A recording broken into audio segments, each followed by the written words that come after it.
Hello everyone. Last class में हम लोगों ने आर्टिकल 14 देखा था। ठीक है, आर्टिकल 14 अभी हम लोग जो देखने जा रहे हैं वो है आर्टिकल 15। आर्टिकल 15 में जो ना 6 क्लॉज है। ठीक है, आर्टिकल 15 1 2 3 4 5 और 6, और ये सब इंपॉर्टेंट है, मतलब एक एक करके हम इन सबको देख लेंगे। ठीक है, यहाँ पे आर्टिकल 15 1 जो कहता है ना, आर्टिकल 15 अगर मूवीज भी आप मूवी आई थी आपने देखा होगा। आर्टिकल 15 1 कहता है, और एक और बात याद रखना, ये जो राइट है ना ये सिर्फ सिटीजन्स को है, एनी सिटीजन के लिए है, एनी सिटीजन के लिए। तो जो नॉन सिटीजन है, ठीक है, क्या जो नॉन सिटीजन है उसको मिलेगा ये राइट? तो नहीं, उसको नहीं मिलेगा। ओके, नॉन सिटीजन को ये राइट नहीं है। ओके, तो ये दिमाग में रखना। दूसरी चीज ये है कि आर्टिकल 15(1) कहता क्या है। तो 15(1) ये कहता है मेरे भाई कि स्टेट जो है वो डिस्क्रिमिनेट नहीं करेगा।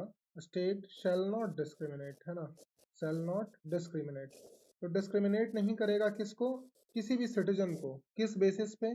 तो race, religion, race, caste, sex, या फिर प्लेस ऑफ बर्थ, और प्लेस ऑफ बर्थ। इन चीजों पे स्टेट जो है वो किसी भी नागरिक के बीच में भेदभाव नहीं कर सकता। मतलब बेसिकली ये कहने का मतलब हुआ कि किसी को फेवर नहीं कर सकता स्टेट, अगर चाहे भी तो नहीं कर सकता ये चीज। ठीक है, लेकिन और यही 15(2) कहता है कि अगर मान लो स्टेट जो है ये इंश्योर करेगा, या बेसिकली ये राइट है हर किसी को कि उनको जो पब्लिक एक्सेस है, पब्लिक प्लेसेस की एक्सेस है वो मिलेगी, और वो जो है उस वो रिलीजन, रेस, कास्ट, सेक्स और प्लेस ऑफ बर्थ के बेसिस पे उनको इन पब्लिक प्लेसेस को एक्सेस करने में डिस्क्रिमिनेट नहीं किया जाएगा। जैसे कि कुछ एग्जांपल, जैसे कि वेल्स, पब्लिक वेल्स, है ना, या फिर होटल्स वगैरह।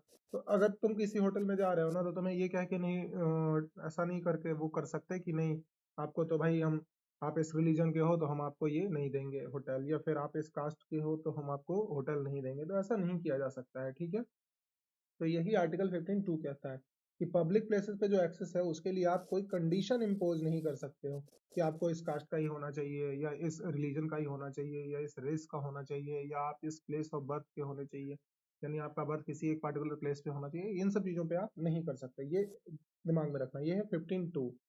15(3) जो कहता है वो कहता है कि ठीक है ये सारे तो हैं, लेकिन इसमें ना पहला जो एक्सेप्शन है वो ये है कि स्टेट डिस्क्रिमिनेट कर सकती है। कब? जब उसको स्पेशल प्रोविजन बनाना हो। किसके लिए? तो स्पेशल प्रोविजन बनाना हो वुमेन एंड चिल्ड्रन के लिए, वुमेन एंड चिल्ड्रन। तो इसके लिए जब स्पेशल प्रोविजन बनाना होगा तो स्टेट बना सकता है। ये आर्टिकल 15(3) में ही लिखा हुआ है। तो अब जैसे एग्जांपल, अब यहाँ पे सेक्स तो तुमने देखा कि हाँ सेक्स के बेसिस पे आप डिस्क्रिमिनेट नहीं करोगे, लेकिन अगर तुम मेट्रो में ट्रैवल कर रहे हो या फिर ट्रेन में ट्रैवल कर रहे हो, तो जैसे होती है ना कि कुछ सीट्स जो है वो रिजर्व होती हैं फीमेल्स के लिए। तो तुम ये नहीं कह सकते ये पूरा का पूरा एक डिब्बा ही है जो फीमेल्स के लिए रिजर्व है, तो तुम ये नहीं कह सकते कि अरे नहीं सेक्स के बेसिस पे तो यहाँ डिस्क्रिमिनेशन हो रहा है। ऐसा नहीं कह सकते। क्यों? क्योंकि ये जो है स्पेशल प्रोविजंस के अंदर है, और ये वुमेन्स के एडवांसमेंट के लिए बनाया गया था। ठीक है, तो ये है हमारा 15(3). 15(4) क्या कहता है? 15(4) कहता है कि स्पेशल प्रोविजंस है। स्पेशल प्रोविजंस किसके लिए? Socially and educationally backward class, SEBC, हम ये लिखेंगे इसको हर जगह, socially and educationally backward class, या फिर SC, या फिर ST। इनके लिए भी स्पेशल प्रोविजन स्टेट्स बना सकती है। ठीक है, ये सिंपल बात लिखी गई आर्टिकल 15(4) में। और ये जोड़ा कैसे गया था? तो ये ऐड किया गया था फर्स्ट कॉन्स्टिट्यूशनल अमेंडमेंट एक्ट से। तो ये बात याद रखना मेरे भाई। ठीक है, फर्स्ट कॉन्स्टिट्यूशनल अमेंडमेंट एक्ट से जोड़ा गया था। सवाल ऐसे ही पूछते हैं ये। ठीक है, कि which one of the following is added through first constitutional amendment act, या फिर मैच ऑफ द फॉलोइंग में क्या करेंगे कि इधर से 4 आर्टिकल्स दे देंगे और इधर से कॉन्स्टिट्यूशनल अमेंडमेंट एक्ट का नंबर बोलेंगे, सही कौन सा मैच है, या फिर सही मैच करो। तो ये दिमाग में रखना। ठीक है, 15(5) क्या कहता है? 15(5) कहता है कि special provisions to the admission. तो ये एजुकेशनल इंस्टीट्यूशन में एडमिशन की बात कर रहा है। क्या कर रहा है? एजुकेशनल इंस्टीट्यूशन में एडमिशन की बात। एडमिशन कहाँ? एजुकेशनल इंस्टीट्यूशन में, इंक्लूडिंग प्राइवेट एजुकेशनल। प्राइवेट का मतलब ये हुआ कि चाहे वो गवर्नमेंट के द्वारा एडेड हो या फिर ना हो, एडेड और अनएडेड, एडेड और अनएडेड बाय द स्टेट, तब भी चलेगा। तब भी वहां पे रिजर्वेशन मिल सकता है सोशली और एजुकेशनली बैकवर्ड क्लासेस को। किनके लिए? ये देयर एडमिशन मतलब क्या हुआ कि देयर का मतलब है यहाँ पे socially and educationally backward classes. ठीक है, इनके प्रमोशन के लिए या इनके एडवांसमेंट के लिए ये चीज की जा सकती है।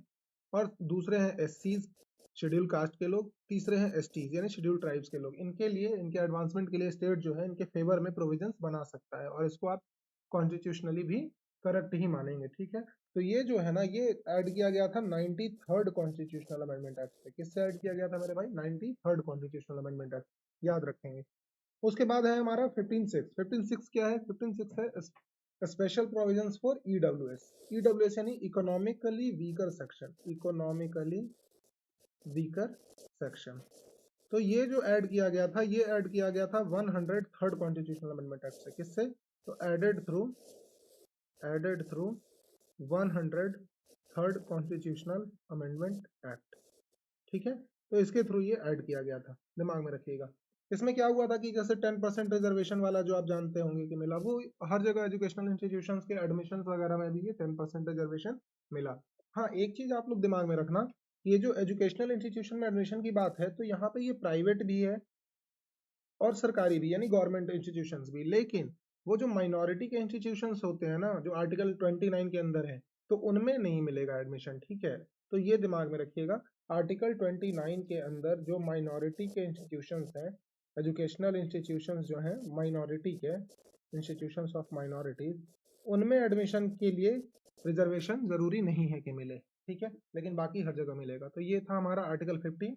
नेक्स्ट वीडियो में हम आर्टिकल 16 देखेंगे। और इसमें जो सवाल बनेगा ना, वो प्लीज आप इस तरह से बनेगा, फ्रेम करेगा। मैं पहले बता दे रहा हूँ आपको, ठीक है, किस तरह के सवाल इसमें बन सकते हैं। जैसे बोलेगा कि which of the following article, which of the following article gives the power to state, gives the power to state to reserve seats in educational institution, in educational institutions for socially and educationally backward classes and SCs and STs। अब बताओ आपकी कौन सा article है। अब वो चार option दे देगा कि आर्टिकल 15 है, आर्टिकल 16 है, आर्टिकल 17 है, या फिर आर्टिकल 18 है। अब आप बताओ क्या होना चाहिए, ठीक है।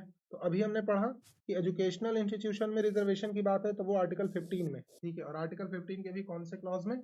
तो आर्टिकल 15 के क्लॉज 5 में, ठीक है। एजुकेशनल इंस्टीट्यूशन में रिजर्वेशन की बात की गई है, ठीक है।